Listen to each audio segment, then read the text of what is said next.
GO number 1. To take charge of this post and all government properties in view. GO number 2. To walk my post in military manner, keeping always on the alert in everything that takes the place within sight or hearing. GO number 3. To repost all violations of orders I am instructed to enforce. GO number 4.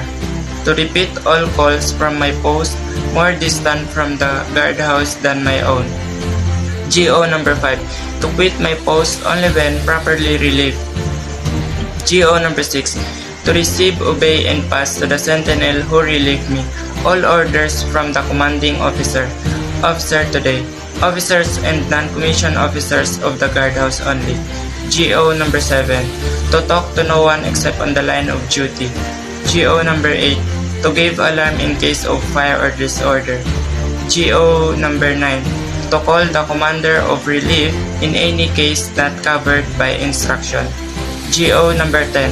To salute all officer, colors, and understand not case. GO number 11. To be especially watchful at night during the time of challenging. To challenge all person on or near my post and to allow no one to pass without proper authority. Munda sa pagsasanay sa paghawak ng sandata, kanang balikat, ta.